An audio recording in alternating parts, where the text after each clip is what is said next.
একদিন এই শহরেই আমাদের দেখা হলো, পাশাপাশি হাঁটা হলো, দুজন দুজনের চোখাচোখি হলো, অথচ কোনো কথা হলো না।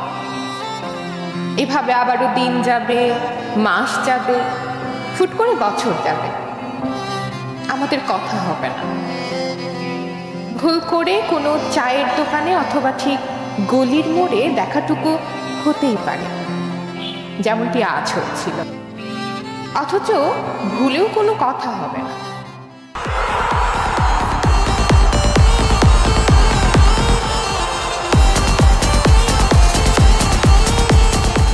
আমার নাম শবনাজ মুস্তার স্মৃতি, কিন্তু এখন আমার কে বেশিরভাগ সবাই হিমাদ্রি বলেই চেনে। অনেক জায়গাতে আমি যখন কল করি বা দেখা হয়, আমি যদি বলি যে আমি স্মৃতি, তখন অনেক তো স্মৃতি আছে, কিন্তু তখন চিনতে না পারলে আমি যখন বলি হিমাদ্রি তখন কিন্তু চিনে ফেলে।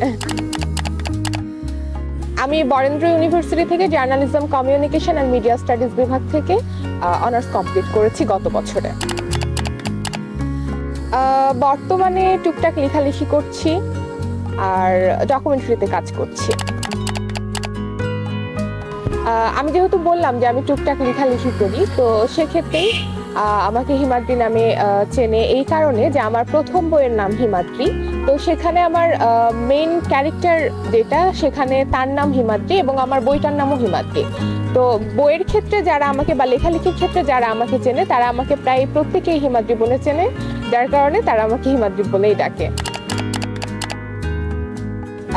হিমাদ্রি শুধু আমার জীবনের সাথে মিল না, আমি মনে করি যে কলেজ পড়ুয়া প্রত্যেকটা মেয়ের সাথে, মেয়ে বা ছেলে, আসলে আমরা কলেজে যখন পড়াশোনা করি, স্কুল থেকে যখন আমরা কলেজে যাই, তখন আমরা একটু উড়নচণ্ডী টাইপের হয়ে যাই এবং আমাদের বড়রা যখন আমাদের কিছু বলে সেইটা আমরা শুনতে চাই না, বরং আমাদের যেটা নিষেধ করা হয় আমরা সেটাই শুনি। তো হিমাদ্রিতে কিছুটা এরকম কলেজ পড়ুয়া ছেলে মেয়েদেরকে নিয়ে লেখা হয়েছে এবং সেখানে ভৌতিক কিছু কাহিনী যুক্ত করা হয়েছে, যেহেতু আমরা অনেকেই রহস্য ভালোবাসি, ভূত ভালোবাসি, বিভিন্ন কি বলবো, অ্যাবনর্মাল যে গল্পগুলো সেগুলো ভালোবাসি। তো হিমাদ্রিতে ঠিক কলেজ পড়ুয়া যে ছেলে মেয়ে, তাদের যে উড়নচণ্ডী জীবনযাপন, সেখানে কিছু ভৌতিক কাহিনী, এই তো এটা নিয়ে আমার হিমাদ্রি উপন্যাসটা লেখা। এইখানে আমরা কিন্তু অনেক সময় দেখে থাকি যে আমাদের কোনো জায়গায় গেলে আমাদের কোনো একটা কিছুর উপর অনেক আগ্রহ আছে, আমাদের সেটা ভালো লাগে, কিন্তু সেটা আমাদের জন্য ক্ষতিকর। আমাদের বড়রা, আমাদের মা বাবা, মামা বা বোন, এরা সবাই নিষেধ করে যে না, ওখানে যাওয়া যাবে না বা ওই কাজটা করা যাবে না বা এটা নিয়ে এত ঘাটাঘাটি করো না। কিন্তু তখন কিন্তু আমাদের মনে হয় যে না, আমি ওখানে কি আছে যেটার জন্য আমাকে তারা নিষেধ করছে, তো আমি সেখানেই যাব, আমি দেখবো সেখানে কি আছে। তো ঠিক এইরকমই হিমাদ্রি গল্পটা। যদি লেখালেখির কথা বলি, যখন থেকে লিখতে পারি তখন থেকে আমার লেখালেখিটা শুরু বলা যেতে পারে। আমার এখনো মনে আছে, আমি যখন ক্লাস 2তে পড়ি তখন আমি প্রথম একটা কবিতা লিখেছিলাম। আমার মনে হয় যে সে কবিতাটা কি বলবো, যে এখনো আমার ভালো লাগে। আমার কবিতাটা ঠিক এরকম ছিল যে আমি বাড়ি যাব আমাদের সেই ছোট্ট নদী, যেখানে, ঠিক আমার মনে নাই, ওটা আমার কাছে ডায়েরিতে লেখা আছে। এটা আমি লিখেছিলাম নানি বাসায়, মানে বাড়িতে বসে। কিন্তু আমি যখন নানি বাসায় যেতাম, নানি বাড়ির এক পাশে নদী, এক পাশে বিল, তো বাড়ির তো ছুটি যখন পেতাম না, কিন্তু আমার নানি বাড়ি যেতে ইচ্ছা করছে, তো তখন আমি এই কবিতাটা লিখেছিলাম যে আমি বাড়ি যাব আমাদের সেই ছোট্ট নদী। তা আমার লেখালেখিটা অনেক ছোটবেলা থেকেই বলা যেতে পারে যে আবিঝাবি অনেক কিছুই লিখতাম, তারপরে আম্মুকে শোনাতাম, আব্বুকে শোনাতাম, আপুকে শোনাতাম, বাসায় যারা গেস্ট আসতো তাদেরকে শোনাতাম। তো এইটা নিয়ে সে ছোটবেলা থেকে লেখালেখি শুরু। আর যদি ভালো মানে যে আমার লেখা সবাই পড়ছে, এইটা 2014 দিকে হয়েছিল helloBDnews24.com এর মাধ্যমে। আর তারপর থেকে 2015-তে প্রথম আমার একটা কবিতা পত্রিকায় ছাপা হয়েছিল, স্থানীয় পত্রিকায়। আর 2018 সাল থেকে বিভিন্ন ম্যাগাজিন, পত্রিকা, এই তো বিভিন্ন জায়গাতে আমার লেখা প্রকাশ করা হয়েছে, মানুষজনের কাছে গেছে। আর 2022 সালে আমার প্রথম বই প্রকাশ পেয়েছে, আর তারপরে 2023-এ একটা বই প্রকাশ পেয়েছে, আর 25-এ আমার আরেকটা বই আসছে, এই তো। পরবর্তী আমার দ্বিতীয় বই বসন্তের পরিবর্তে শ্রাবণ এলো, এটা কবিতার বই। এখানে প্রেম, বিরহ, কষ্ট সব রকমেরই আছে। তার মধ্যে বেশিরভাগ এখানকার কবিতা রয়েছে বিরহের কবিতা। আর আমার তৃতীয় বই কান্না রঙের মুহূর্ত, এইখানে এটা গল্প গ্রন্থ। এখানে প্রায় 18টা মতো গল্প আছে, বিভিন্ন এখানে বিভিন্ন রকমের, কিছু থ্রিলার আছে, কিছু বিচ্ছেদের আছে। এখানে আসলে যদি আমি একটা গল্পের অল্প একটু কাহিনী বলছি, যে আমরা আমাদের প্রিয় মানুষকে আমরা সবসময় আমাদের সাথে চাই, আমাদের পাশে চাই, কিন্তু আমার এই বইয়ে একটা গল্প আছে যেখানে সে তার প্রিয় মানুষকে খুন করে। তো আসলে কি জন্য খুন করে এটা যদি জানতে চাই দর্শক, তাহলে অবশ্যই এটা পড়তে হবে। তো এই তো আমার যেটা কান্না রঙের মুহূর্ত, আমার মনে হয় যে এই বইয়ে যে 18টা গল্প আছে, 18টা কাহিনী নিয়ে গল্প আছে, তো এটা ভালো লাগবে দর্শকের। ভবিষ্যৎ পরিকল্পনা ওইটা তো অনেক বড় একটা বিষয়। আমি যেহেতু ছোটবেলা থেকেই লেখালেখি করি, লেখালেখি না করতে দিলে আমার ভীষণ অস্বস্তি হয়। যদি আমি একটা গল্প বলি, যে আমি যখন ইন্টারে পড়তাম তখন আমাকে লেখালেখি করতে দিত না আমার বাড়ির লোকজন, তারা চাইতো না যে আমি লেখালেখি করি।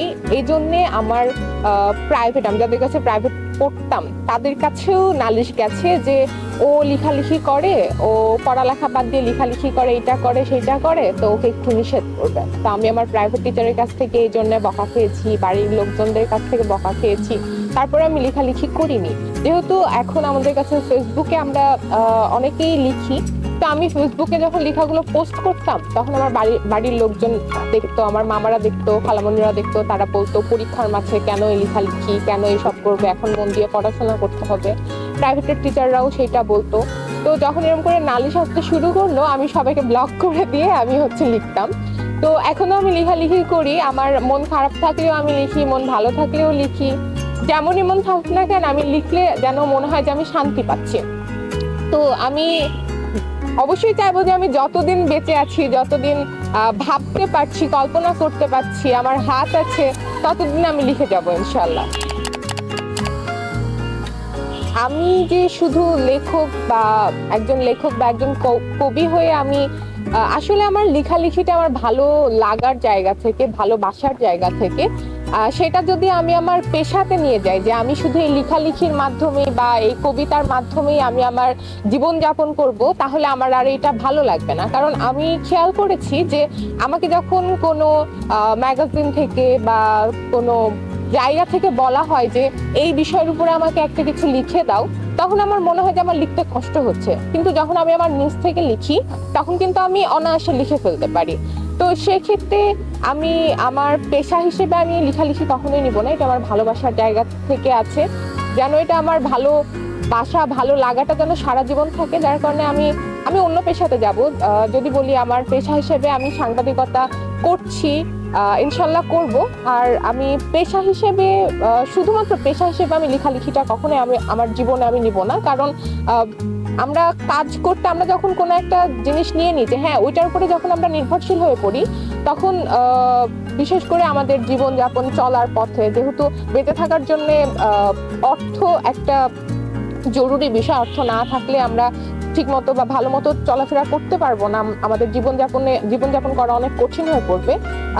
সেক্ষেত্রে আমি লেখালেখিটা এক পাশে রাখবো এবং আমার পেশাগত দিকটা এক পাশে রাখবো, যেন আমার ভালো লাগা এবং ভালোবাসাটা কখন আমার কাছে বিরক্তিকর না হয়ে যায়। ব্যক্তি স্মৃতি আর লেখক স্মৃতির মধ্যে পার্থক্য অনেক, কারণ ব্যক্তি স্মৃতির খুব একটা ইমোশন নাই আমার মনে হয়। সে সবকিছু, যদি সে কারো মৃত্যু সংবাদও শোনে, এটা যদি আমার একটা খারাপ দিক, আমি কেন যেন আমার চোখ দিয়ে কখনো পানি পড়ে না। কিন্তু লেখক স্মৃতির মধ্যে সব সময় একটা এত বেশি ইমোশন কাজ করে যে তার পাশের জন যদি অল্প একটু আঘাত পায়, তাতেও সে অনেক বেশি কষ্ট পায়। তো আর যদি বলা যেতে পারে যে ব্যক্তি স্মৃতি বিরহের মধ্যে দিন কাটায় না বা দুঃখের মধ্যে সেভাবে দিন কাটায় না, আল্লাহ না করুক যেরকম দিন আসুক, কিন্তু লেখক স্মৃতির মধ্যে প্রচুর বিরহ রয়েছে, প্রচুর কষ্ট রয়েছে, দুঃখ রয়েছে। এই তো নতুন যে লেখক আসছে, এখন যেহেতু আমরা ফেসবুকে বেশি লেখালেখি করি, তো অনেক ক্ষেত্রে দেখা যায় যে ফেসবুকে এমন কিছু লেখা যেগুলোতে 1000 পার হয়ে যাচ্ছে লাইক কমেন্ট, আবার এমন কিছু লেখা যেখানে 10টা 15টা খুব বেশি 50টা লাইক পড়ে, কমেন্ট 2-1টা আছে।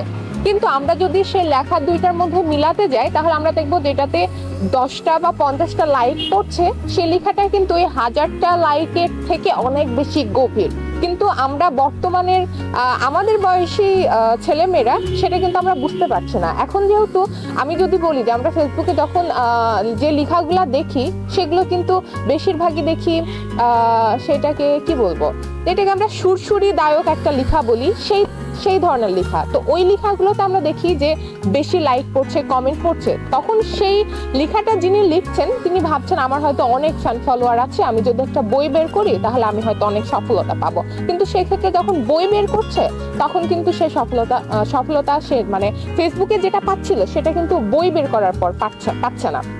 তো সেক্ষেত্রে তার মধ্যে একটা হতাশা দেখা যাচ্ছে, আর তারপর পরবর্তীতে সে আর বই বের করছে না। তো আমাদের এই নতুন লেখকদের মধ্যে এটা অনেকের মধ্যেই আছে যে আমরা ফেসবুকে আমরা অনেক লাইক পাচ্ছি, কমেন্ট পাচ্ছি, যার কারণে আমরা বই বের করে ফেলছি, কিন্তু আমার লেখার মধ্যে কোনো গভীরতা নাই। তো সেক্ষেত্রে বর্তমানে আমার মনে হয় যে এরকম লেখকই বেশি আছে, যার কারণেই মানে 1টা বা 2টা বই বের করার পরে তাদের আর কোনো বই আসছে না, বা তাদের বইটা সেরকম সাড়া ফেলতে পারছে না। যদি আমি হারিয়ে যাই তখন কি মনে করবে আমায়? আমার রেখে যাওয়া স্মৃতির দলগুলো কি তোমার পথ আটকাবে? স্মৃতিগুলো কি মাঝরাতে তারাদের সাথে তোমাকেও জাগিয়ে রাখবে? নাকি সব স্মৃতি মুছে তুমি রঙিন বিছানায় স্বপ্নের দেশে পাড়ি জমাবে? আচ্ছা, আমাদের কি কোনো খারাপ স্মৃতি ছিল? না, আমাদের স্মৃতিগুলো ছিল রঙিন, প্রাণবন্ত। কোনো রকম বিষাদ সেই স্মৃতিতে নেই। আচ্ছা, আমার হারিয়ে যাওয়া কি তোমার কাছে বিষাদের গাঢ় নীল রঙের মতো মনে হবে? জানি তোমার নীল রং ভীষণ